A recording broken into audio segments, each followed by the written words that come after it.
Você já parou para pensar o porquê certos vilões de filmes de terror parecem reais demais? Porque algumas cenas grudam muito na nossa memória como se tivesse acontecido de verdade? Talvez porque aconteceram de fato. Antes de surgirem como monstros no cinema, muitos desses personagens nasceram na vida real, inspirados em pessoas de carne, osso e crueldade. Homens que caminharam entre nós, sorriram em público, mas escondiam horrores inimagináveis por trás das paredes das suas casas ou até por trás de uma fantasia de palhaço. Nesse vídeo a gente vai atravessar a fronteira entre a ficção e o real e a gente vai mergulhar nas histórias verdadeiras que deram origem a alguns dos vilões mais assustadores do cinema. Mas antes de começar, você já sabe, né? Já deixa aquele like, se inscreve aqui no canal, porque esse simples clique, gente, ajuda muito e me motiva a continuar trazendo esse tipo de conteúdo para vocês. Então, bora pro vídeo.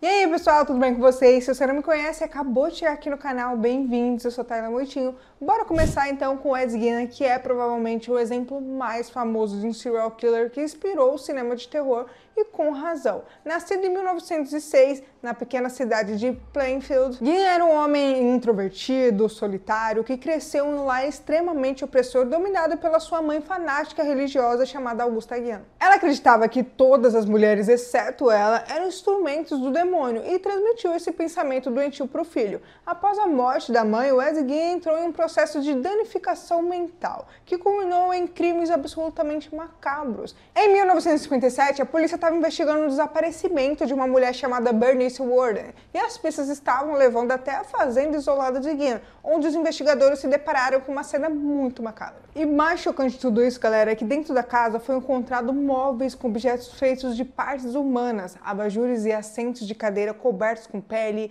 crânios usados como tigela, narizes e órgãos genitais preservados em frascos e até uma espécie de coleção de rostos humanos. Um dos mais perturbadores que eles acharam lá também foi o colete feito de pele feminina, com seios e genitais, um tipo de roupa que o Gein usava para se vestir como mulher. Isso revelava sua tentativa de literalmente se transformar em sua mãe ou incorporar uma figura feminina por meio da pele de suas vítimas. Além disso, tinha máscaras feitas com rostos humanos, penduradas nas paredes como troféus. A polícia descobriu também que o Gein tinha hábito de desenterrar corpos de mulheres que lembravam a sua mãe nos cemitérios locais. E também ele foi responsável por pelo menos 2 assassinatos confirmados, mas acredita-se que ele tenha matado mais. O caso chocou o país e se tornou referência direta para diversos personagens do horror do cinema, como Norman Bates do filme Psicose de 1960, dirigido por Alfred Hitchcock e também baseado no livro de Robert Bloch. O Bates tem uma relação obsessiva com a sua mãe, assumindo a personalidade após a morte dela, algo que claramente foi inspirado na obsessão de Gein por Augusta. E também tem um Leatherface de O Massacre da Serra Elétrica de 1974. A ideia de um assassino usando máscaras feitas de pele humana veio diretamente das criações grotescas de Ed Gein, embora o filme leve isso ao extremo em transformar ele em um membro de uma família canibal. O filme que lembra do Buffalo Bill de O Silêncio dos Inocentes de 1991. Um personagem sequestra as mulheres para remover a pele para montar um traje feminino, espelhando a tentativa do Gein de criar um corpo feminino para si mesmo. A influência do Ed Gein ultrapassa a ficção. Ele se tornou um modelo definitivo de um assassino perturbado com elementos de necrofilia, canibalismo simbólico, transgressão de identidade e loucura. A sua história é tão surreal que mesmo décadas depois continua sendo fonte de fascínio e horror, tanto para o público quanto para os roteiristas e diretores. Ted Bundy é frequentemente lembrado como um dos serial killers mais assustadores, justamente porque, à primeira vista, ele não parecia ser um.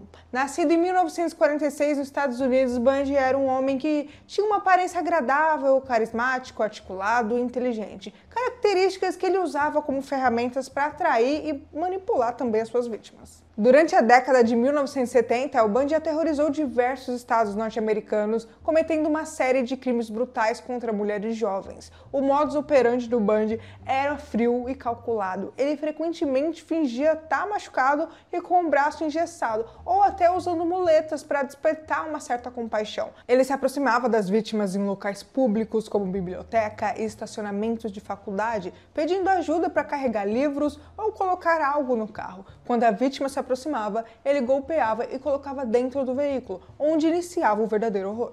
O Bundy fazia muitas coisas, como torturar e matar suas vítimas, e frequentemente retornava aos locais onde havia deixado os corpos para praticar necrofilia. Em alguns casos, ele até mantinha os corpos por dias, lavando, penteando e até aplicando maquiagem. Um comportamento profundamente perturbador que revela a extensão do seu distúrbio psicológico e a sua necessidade de controle absoluto sobre as vítimas, mesmo após a morte. Foram mais de 30 assassinatos confirmados, mas muitos especialistas acreditam que o número real pode ser bem maior. Ele cometeu crimes em 7 estados dos Estados Unidos e foi preso e escapou da cadeia mais de uma vez, inclusive conseguindo fugir em 1977 da prisão do Colorado antes de ser recapturado na Flórida. Durante o julgamento, o Bundy atuou como o seu próprio advogado, aproveitando a mídia para se promover e manipular a percepção pública. O seu comportamento confiante, mesmo sobre as acusações horríveis, chocava a opinião pública. O tribunal foi televisionado e muitas mulheres assistiram fascinadas. Isso eu não consigo entender, né? Algumas até se apaixonaram por ele durante o julgamento. E isso evidencia como a sua aparência e charme mascaravam um dos assassinos mais cruéis da história moderna. O Bundy também deixou sua marca no cinema do terror, embora de forma menos direta que o Ed Gein. O seu perfil serviu como base para o personagem Patrick Bateman do filme Psicopata Americano de 2000, inspirado no livro de Bret Easton Ellis. O Patrick é um homem bonito, rico e elegante, e completamente insano. A frieza, a vaidade e a capacidade de se misturar com a elite social sem levantar suspeitas remetem fortemente à persona pública de Bundy. Além disso, as características do Bundy também aparecem lá em Buffalo Bills, tá? De O Silêncio dos Inocentes, de 1991, especialmente na cena em que o personagem finge estar com o braço quebrado para atrair a sua vítima, um truque que é clássico do Bundy. Outro elemento marcante do Ted Bundy na cultura pop é a forma como ele representa o horror da normalidade. Ao contrário dos vilões grotescos como o Jason ou o Fred, o Bundy era assustador justamente por parecer um cara comum. Seu legado no terror psicológico é imenso. Ele mostrou que o verdadeiro monstro pode estar por trás de um sorriso, bem vestido, com um papo bom e sem levantar nenhuma suspeita. O Bundy acabou sendo executado na cadeira elétrica em 1989, mas a sua história continua no imaginário coletivo, não apenas como um serial killer real, mas um tipo de psicopata sedutor que o cinema do horror incorporou em diversos personagens desde então. Gary Heisnick é talvez um dos casos mais perturbadores da história criminal dos Estados Unidos,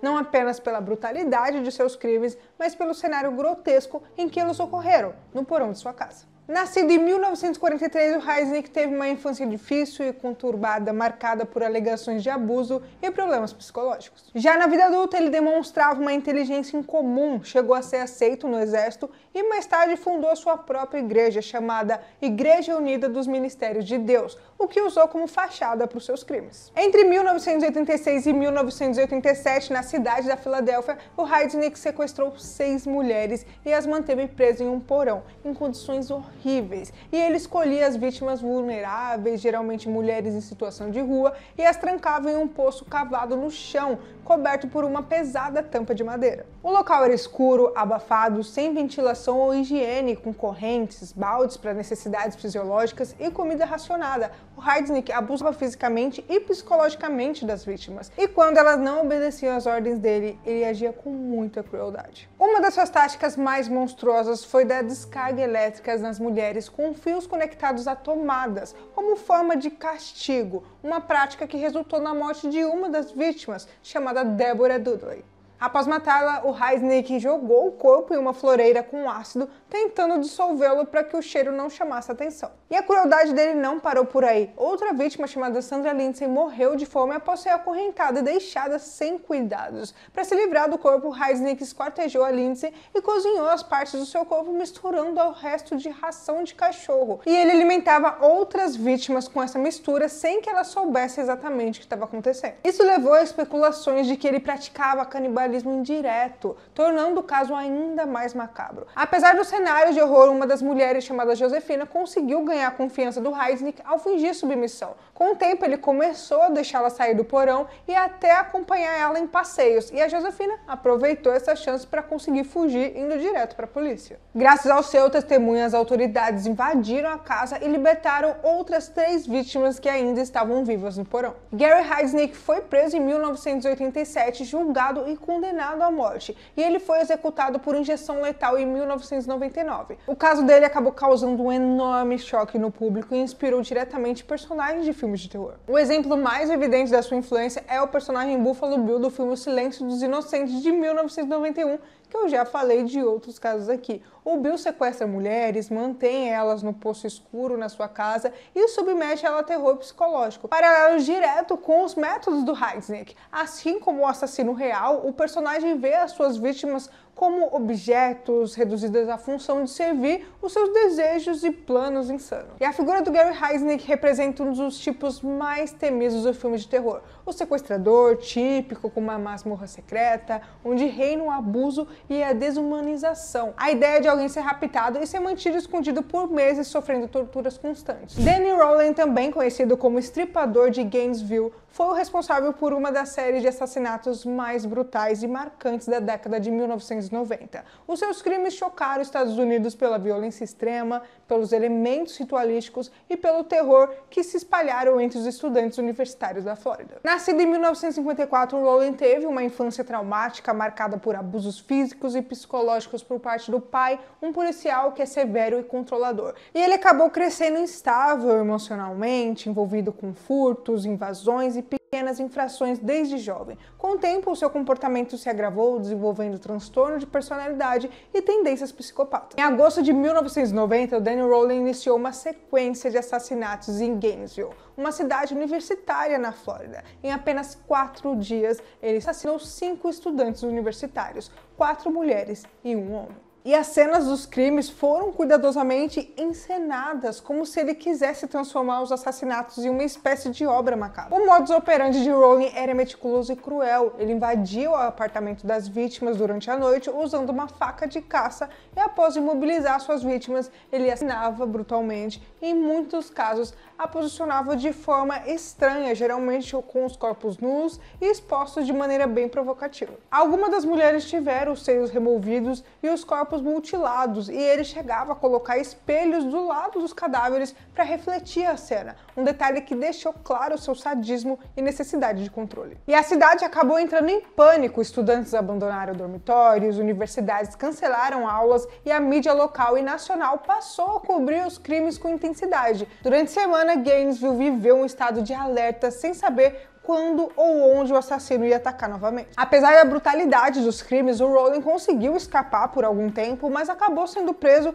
após roubar em outro estado. E apenas meses depois, ele foi conectado aos assassinatos de Gainesville através de evidências de DNA. Durante o seu tempo na prisão, Rowling passou a se declarar um artista e músico, e chegou até a gravar fitas cantando e recitando poemas, tentando dar um ar romântico e trágico à sua imagem. Danny Rowland foi condenado à morte em 1994 e executado por injeção letal em 2006. Antes da execução, ele cantou um hino gospel que causou um certo desconforto entre os presentes, já que muitos viam o gesto como uma tentativa manipuladora de redenção. E o Rowling acabou servindo como uma grande inspiração para o personagem do Ghostface no filme Pânico de 1996, dirigido por Wes Craven. Embora o assassino do filme use uma máscara e mude a identidade em cada longa, a base psicológica do primeiro filme remete diretamente a Rowling, o assassino que ataca jovens universitários, invade as suas casas e espalha terror em uma cidade aparentemente pacata. Além disso, Rowling influenciou o conceito de assassino voyeurístico, aquele que observa suas vítimas por um tempo,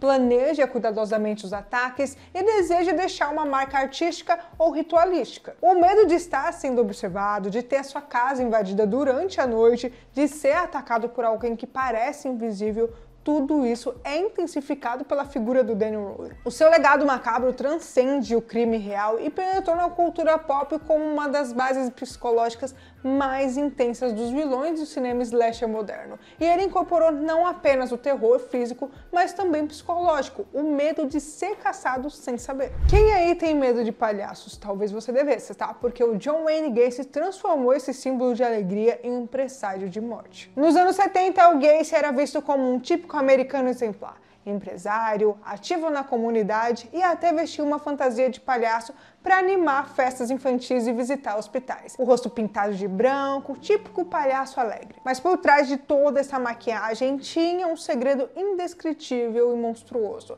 O Gacy atraía jovens, muitos deles garotos de rua, outros iludidos por promessa de trabalho. Ele levava todos eles para o subsolo da casa, onde drogava, abusava, torturava e por fim matava. Ele colocava os corpos no porão, empilhando cada uma das vítimas lá. Quando a polícia finalmente invadiu a sua casa, 29 corpos foram encontrados sob o chão e outros 4 jogados em rios. 33 mortes e um rastro de pesadelo que jamais seria apagado. O caso foi tão chocante que mudou a forma como o mundo via o palhaço. Aquela figura antes associada à infância e ao riso se tornou um ícone de medo. Gacy foi uma inspiração direta para inúmeros vilões do cinema, como o Palhaço Twisted de American Horror Story, de Art também, do Terrifier, e mesmo que Stephen King afirme que o Pennywise não foi baseado exclusivamente em Gacy, a verdade é que depois de 1978, todo palhaço assustador carrega, mesmo que indiretamente, o eco do horror do Gacy que ele causou aí naquela época. Como você viu, por trás de muitos dos personagens mais assustadores do cinema, existem histórias reais ainda mais aterrorizantes e que deixaram muitas marcas, mas marcas tão profundas no imaginário popular que até hoje os seus crimes influenciam filmes, séries e livros de terror. E talvez o mais assustador de tudo é lembrar que, por mais que os vilões dos filmes sejam apenas ficção, esses homens existiram de verdade.